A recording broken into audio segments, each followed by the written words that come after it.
To Habs Unfiltered, episode 366. I'm your host, Blain and I'm joined by my co-host, Matt Smith. Good afternoon. And what an afternoon it is. It's a beautiful sunny Saturday out here in the Maritimes. I don't know what it's like in your neck of the woods. Is it smoky and No smoke. We got lots of rain. it's dissipating the smoke, It is. or just sending it down south where it belongs? You got it.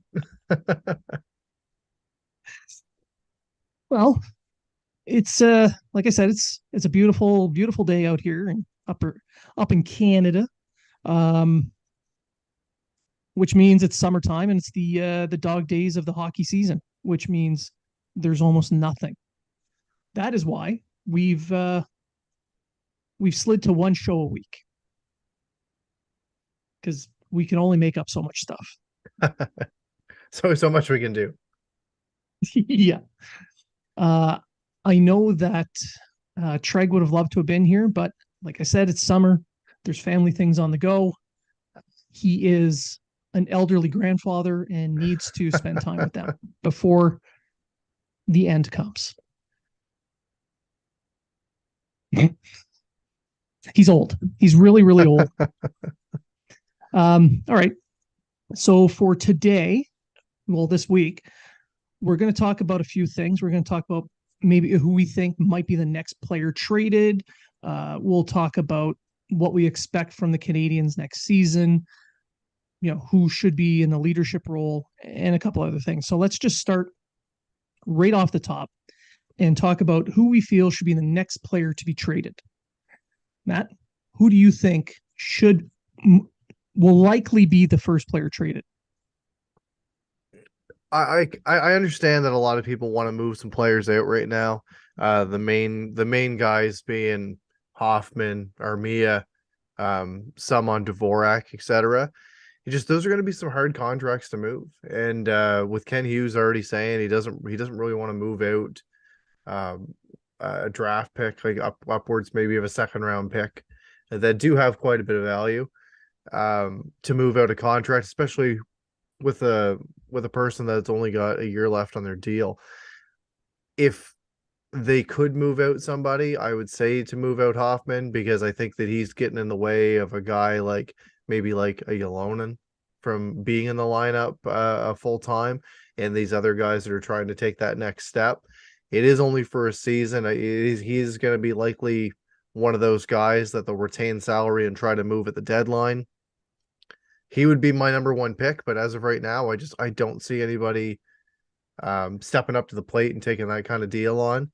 And if the Canadiens are unwilling to just give up the contract with a draft pick or with a prospect or something to get nothing back, like what we've seen with other deals, like with Josh Bailey, for instance, then I don't think it's going to happen. And I think that right now you're going to see these veteran players come to training camp, and unfortunately they're going to push out guys that might deserve it a little bit more than them, and they might have to wait a little bit of a year or wait till an injury, which is something that with the Canadiens lately, it's just kind of inevitable.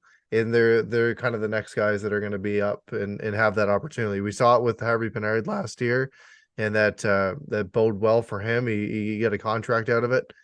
But right now, if it isn't one of those, like if it isn't Hoffman, I would say it's Armia.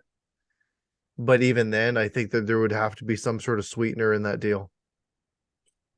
Yeah, I mean, I think you're right. I think having these older players moved out would be helpful. You've got guys like Slafkovsky and Harvey Pinard and Ylonen and several on defense. They're all waiver eligible, which Yeah. means And Armia is not an old guy. Armia is only 29. No. Right. And he still Yeah. does bring something to the team when he's healthy and when he's engaged. He is a tremendous penalty killer. He can do those right things. It's the 5-on-5 and it's the inconsistency that he has, right? Like the year that he got that contract, he looked like a whole other player. Like he looked like that player that was that former first round pick. And And then he has just I've got a theory on digressed from why. there. Yeah, and I agree. He absolutely has. And I have the theory as to why he played the way he did and he looked the way he did and he's playing the way he is now. He shows up when the games matter. He'll Yeah. put in the effort Yeah. when games And matter. we saw it when If they don't, he played for the World Championships. yeah, exactly. And when the games don't really matter that much, or he's just going through the motions, that's all he does. He just shows up and plays a robotic style game, and he's completely ineffective. Yeah. He needs that added pressure to have the motivation to actually put in that effort, which unfortunately, that's part of the reason why he's fallen from being a 16th overall pick to being a bottom six player. Right. And he only plays well when games matter. Yeah. Really, like we saw it in the playoffs. So for the Canadiens to move him, they have to basically give him away, and whoever gets him, if they're a contender, they'll get some decent hockey out of him. Yeah. Yeah. And the only other guy that I brought up was Christian Dvorak, and I think that he's on the say the lower end. I think he's got the highest value right now, but depending on I know we're going to talk about Newhook later on, but depending on health of the players, depending on the way Martin St. Louis wants to put up his lineup, he's going to add that insurance to at least a third line role. And he's a guy that can kill penalties, and he's a guy that can ultimately win faceoffs. We saw that with we saw how important that was with Sean Monahan and being able to get some offensive starts. And even if you're getting offensive starts from your bottom six, having puck possession helps you win games, right? So if you all of a sudden take Christian Dvorak out of the mix, you don't get another guy back that can win faceoffs. Well, Suzuki's got better, but he's still a sub 50% guy. Kirby Dach, he didn't take a lot under of 40. But yeah, he's under 40. He didn't take a lot of faceoffs last year.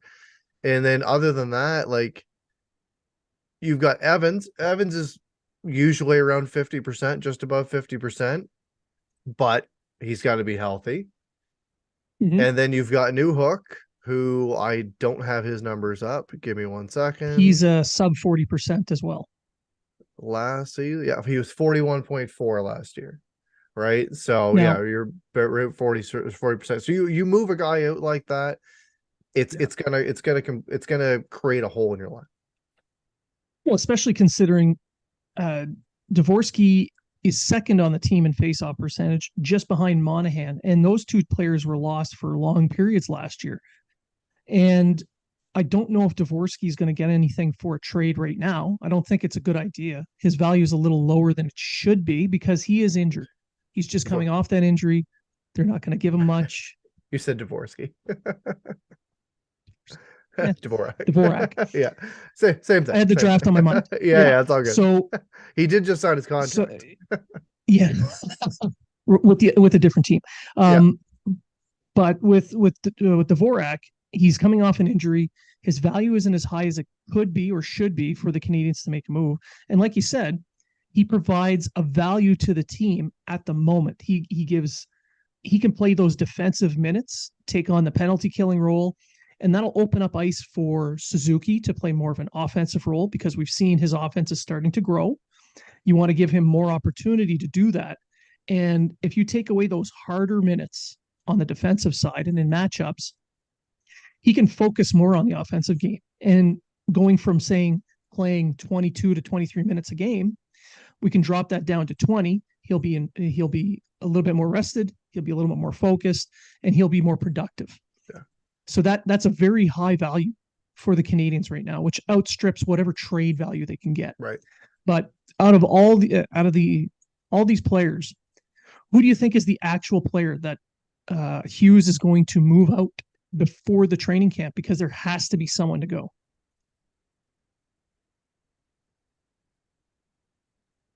Like I'm looking up and down the lineup, and like it's gonna really depend on how they look at their lineup. Because like, say you move Dvorak out, that means you're gonna move either Newhook, Dach, Monahan to center, right? All they can all play center, but they've all found themselves on the wing as well. So if you look at your top two centers right now, let's just say they're Monahan and Suzuki.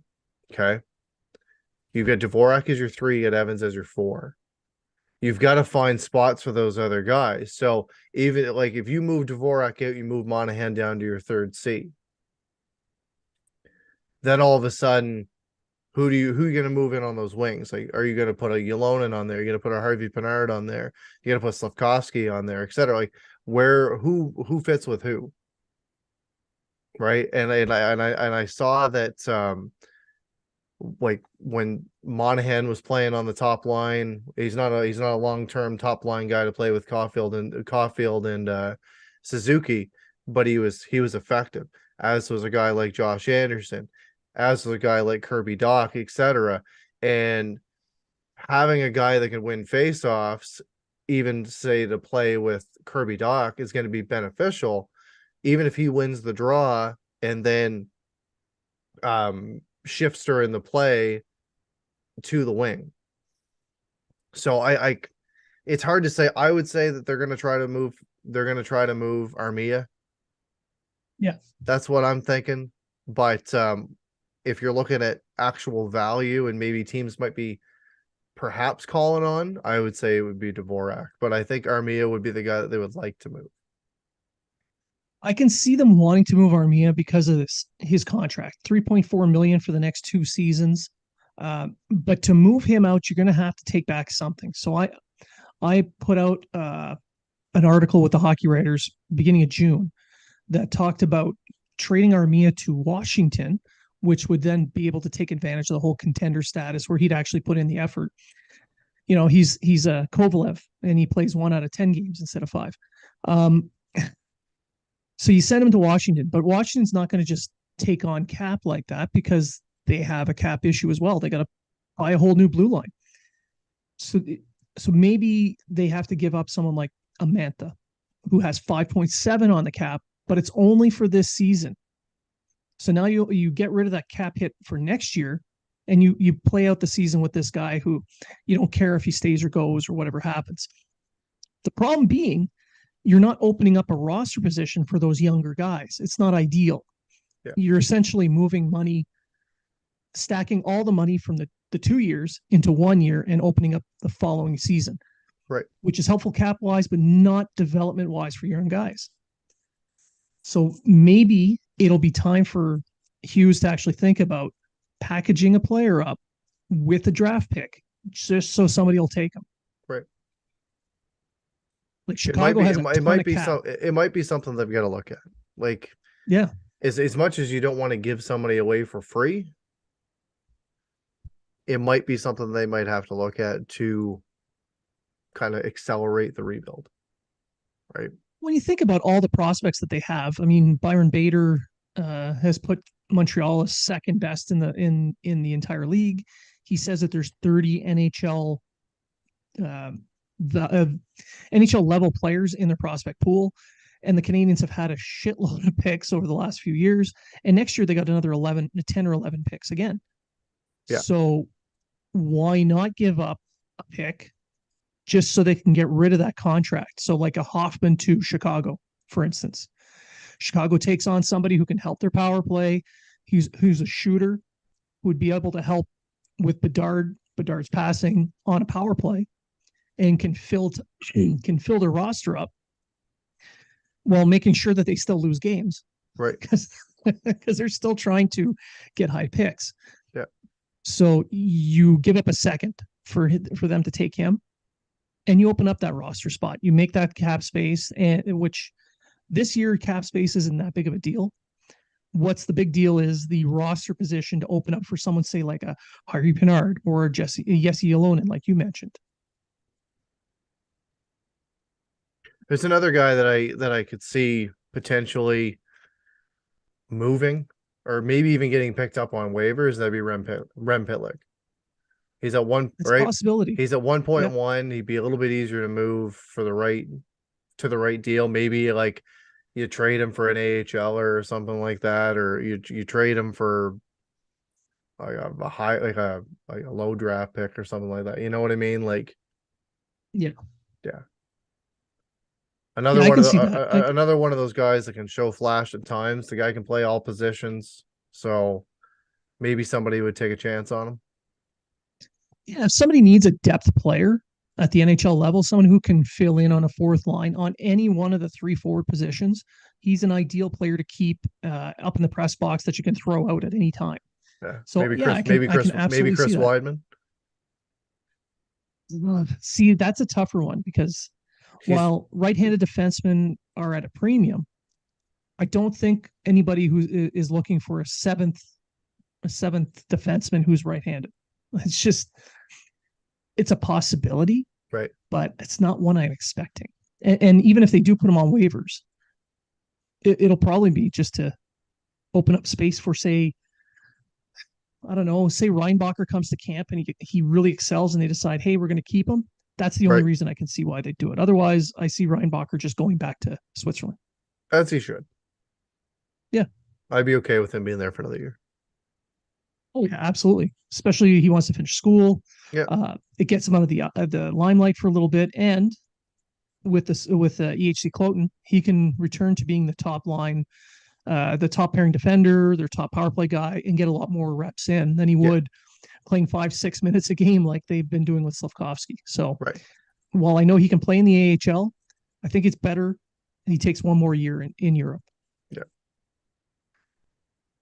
Now, we talked about all this movement, all these players coming and going, but we have to think about the leadership roles that these guys fill. And with Edmondson gone, who is going to take over his spot as the next assistant captain with Galley and Suzuki as the captain? Who's going to be there? David Savard. Who? David Savard. Savard? Yeah. I think I would give him the A right now. If you're Yeah. picking another guy in defense, I'd say give it to David Savard. Like he's a veteran player. He's won a cup.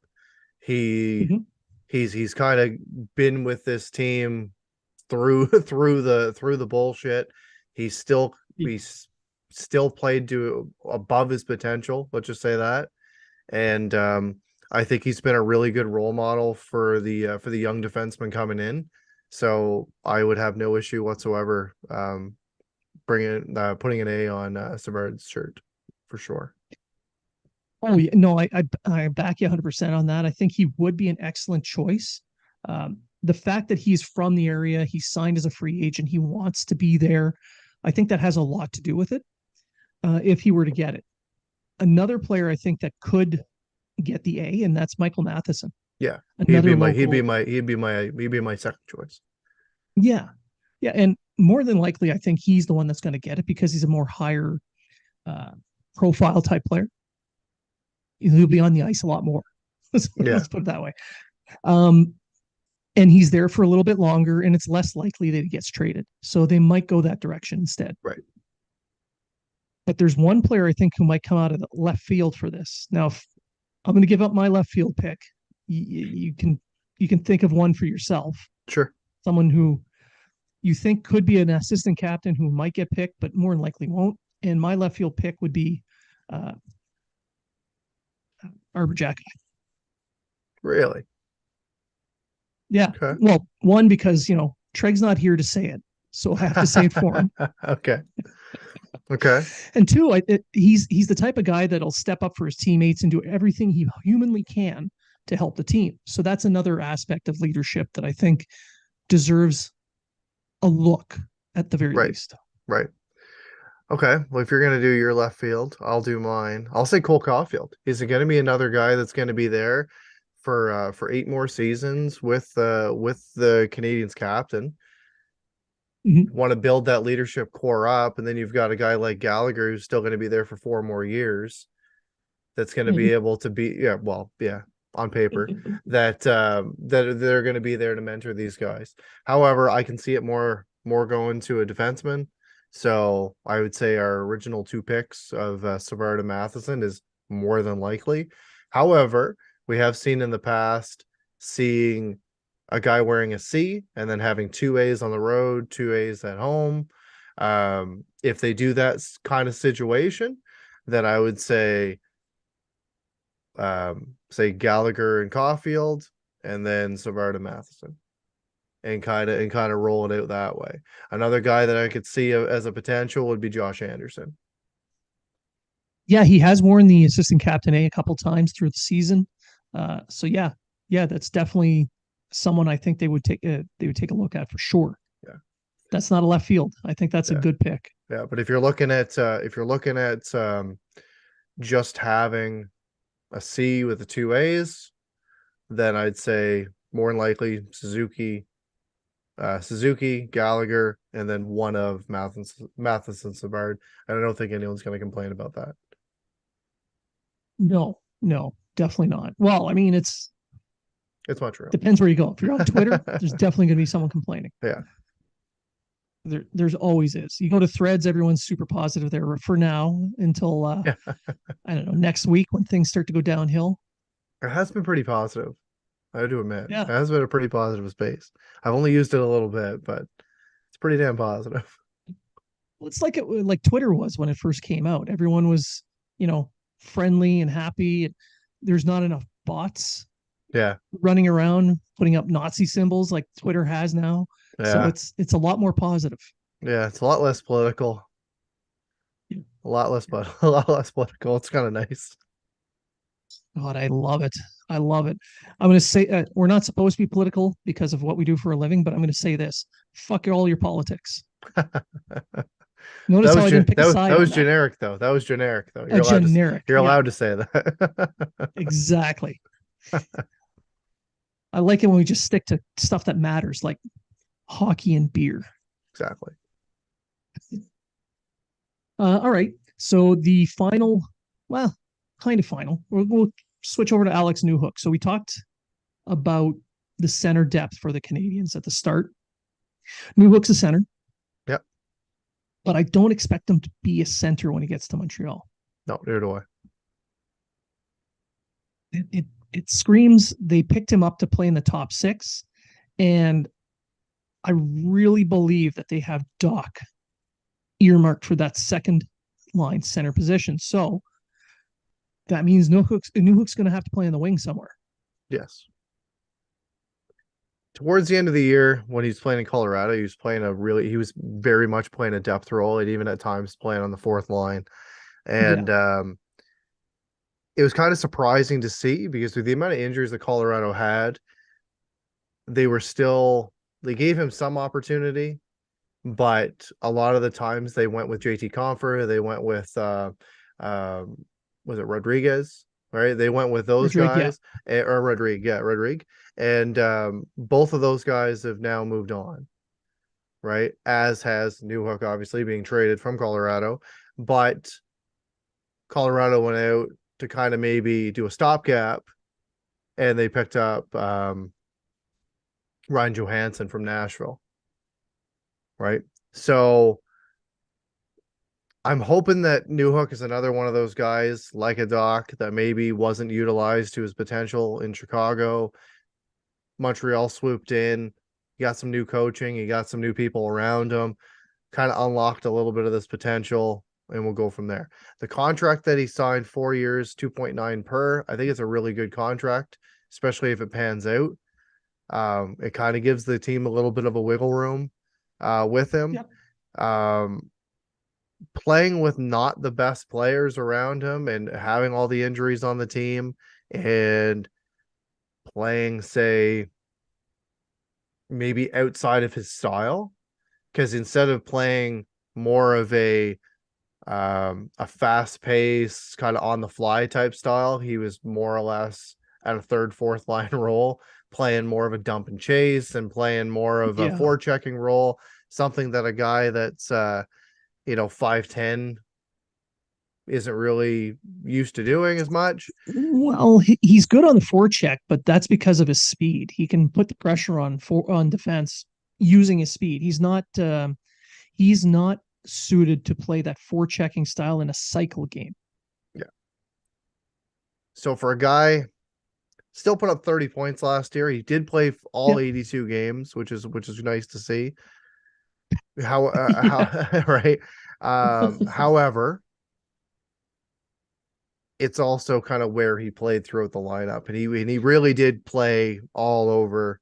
Yeah. And I really do think that, say, if a guy like Landeskog would have been healthy, that maybe he would have saw a little bit more time, saw a little bit of time with him, and maybe been given that role as a 2C a little bit more and having a little bit more skill around him. Instead, he's with the Canadiens now, and I'm really hoping that he's going to end up being more of like one of these Doc type players. And we've seen what Martin St. Louis can do with young players. He's only 22 years old. He's from Newfoundland. All right, Yeah, we know those people like to work, and they do. I really think he's going to put that work in. I really do, and I think that he's going to surprise some people next year. I can see him being a 20 goal scorer in Montreal next year. I think it's going to come from the basic fact that he's going to have more opportunity. Now, in Colorado, it made sense that they wanted him to play that bigger role, but he just, for whatever reason, he couldn't grasp onto that brass ring and hold on to it. Because in Colorado, even with all the injuries, they were still competing to get into the playoffs and then try and do a deep run in the playoffs. Yeah. So they were relying more on veterans because the coach knew what to expect with these guys. Every now and then, Newhook would make a small error that would create a giveaway, a rush up against, a goal against, something, and he would push him down the lineup. In Montreal, under St. Louis, who at the moment doesn't seem to care as much about the mistakes as long as you're not making the same ones over and over again. He's going to get the leeway to make those mistakes and learn from them. And if you, and without having to worry about moving down the lineup or off the lineup. So just that alone, I think we're going to see a big jump in his play. There's going to be there's going to be warts to his game, and we're going to see them throughout the season. But I believe that the progression for him, we're going to see a big sharpward upward spike like we saw with Doc. It wasn't a perfect spike. There was ups and downs, but it was steadily moving up. So that's my expectation to see from him, especially if he's on the wing. This is a guy whose game is built on speed, and the Canadiens' offense is built on transition with speed. So you put him on the wing, he'll be able to blow past defenders with speed. You have some defensemen who can hit him with a perfect pass while he's going up ice. So like Matheson, for instance, we mentioned him earlier. Barron, I know people are a little down on Barron, but that's a strength of his game. Gooley, people think he's just this big brute of a defenseman, but he's actually a very good puck mover. That first pass of his is yeah, he's a very fluent skater too. Yeah. So and you get a guy that can play that physical style that can move his feet. Yeah, it's gonna make those hits a lot harder. Yeah. So we're going to see a player who fits into a style a lot better, who's going to have more opportunity, and we're going to see a little bit more out of him. Do I think he's going to be a 90-point player? No. But someone who can get 50 points this season? Absolutely. Yeah. But is he a guy, like, who would you, if say he was you play him in the top 6, okay? I wouldn't play him on the top line, right? I'm not putting him up there with Suzuki and Caulfield. Put him on the second line. Is Monahan your 2C, or is Doc your 2C? That's kind of the question that a lot of people are asking right now. If it's Doc, say you put Newhook on that line on the left-hand side with, say, Josh Anderson, or do you put Monahan there with Newhook and Anderson, and then maybe play Doc up on the top line as a winger to start the year? Right? Like, I know that they brought in Doc to be a center, but they're gonna have to figure this out. They're gonna have to do a little there, and you're gonna see it during training camp. You're gonna see some rolling lines, some different options there. But I think it's gonna end up being one of those two guys. And if they want to if they want to give Newhook an opportunity, I think it's going to be as a second line left wing to start. Yeah. Yeah. No, I can see that. I do see it more as trying to fit him in with a couple of pairs. I think putting him on the top line, we're going to see that for sure with him and Suzuki and Caulfield because of his playmaking. I don't think it's going to stick for very long because they're all undersized. Yes. They need a little bit of muscle on that line. Put him with Doc. I agree. Monahan needs to be there with Doc so that he can start taking some face-offs and maybe mentor Doc on the face-off side, because that's really the only part of being a center that Doc is missing. But it's also something that Monahan can do with Newhook if need be. That's right. So whoever pairs up with Monahan is going to get that extra, in-game experience. I don't think Newhook's gonna start down the lineup, because I think that probably like the third line left wing position. I'm saying that's more for Slafkovsky right now, and then have maybe like a Slafkovsky, Dvorak, Gallagher type third line. Something that a little bit of defensive, kind of a defensive sound lineup that can still get the puck up the ice. You know what I mean? Mm-hmm. I would not be surprised to see Caulfield play on the left wing with Anderson on the right, and then Newhook on the right for the second line. I would not be surprised to see that. Right.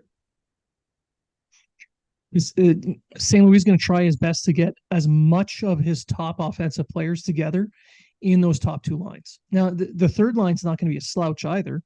Dvorak is still a 0.5 point per game player who could possibly give you 40, 45 points. Yep. So that's nothing to sneeze at. Slafkovsky, I agree. I think he's going to start there. And he's definitely going to take a giant leap forward in his development and likely going to score a few more points. So, I mean, it's not hard to say he's going to get more than 10 points. Then you have, oh God, there's so many other players you can, it all depends who stays. Yeah, it does. Because like some people like you and we're still like, we just talked about the top 9 and we didn't even talk about Harvey Pinard. And that's the thing. Right. That's why it all depends who stays, because if Harvey Pinard stays, he's going to be in that bottom 6. Yeah. Somewhere. Okay. And then there's still guys that are going to be trying to get spots. Yolonen, guys like Sean Farrell, etc. Like they're all guys that are going to try to, Mike Hoffman, for instance, Armia, right? These are guys that are going to want to be in the NHL lineup. They're not going to want to be sitting on the bench. So Phil Machar, Joshua Roy, Owen Beck might be fighting for a center position. Like, I know that a lot of these guys are expected to play in the minors or back in junior, but we don't know what's going to happen at camp yet. It's true. That's true. And there's still time for moves to be made. So Ken Hughes, and Hughes did say if you're listening, which you probably are. Oh, of course. You're on the clock.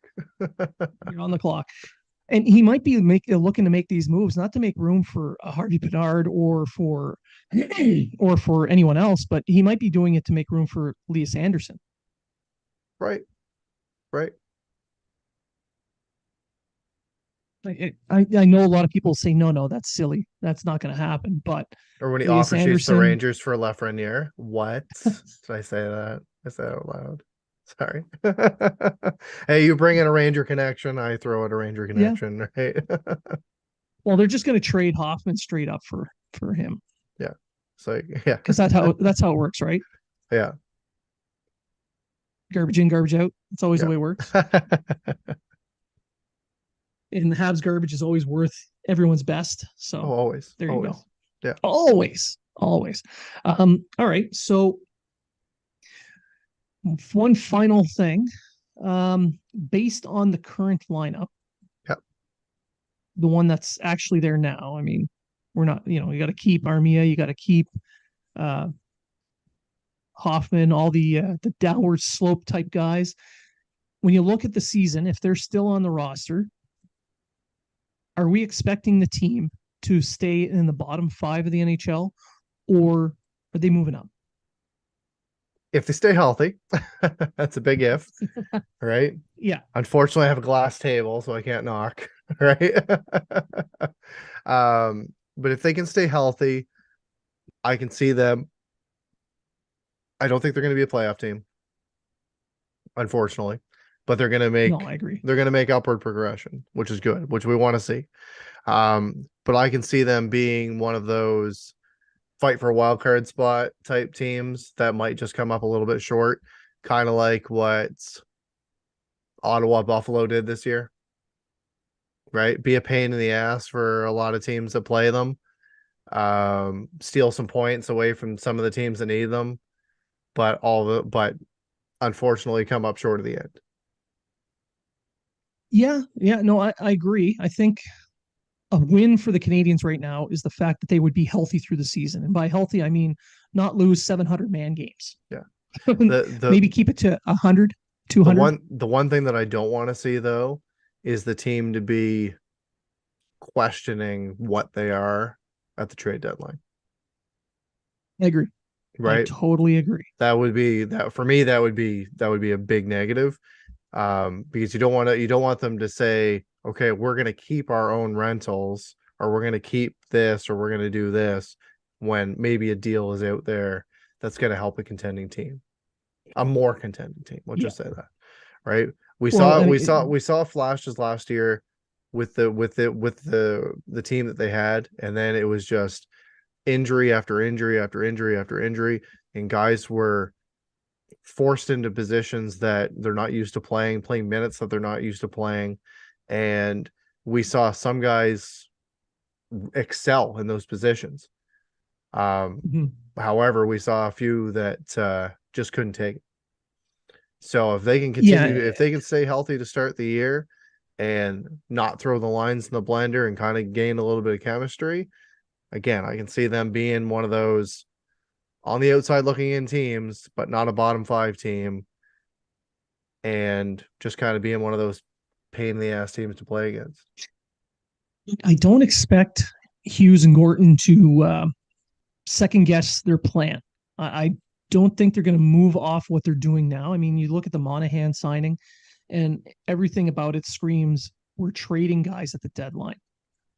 The only reason I would think that they would even come off that plan is if the Canadiens are somehow, by some random miracle, sitting near first place overall. Right. Which we know is not going to happen. Right.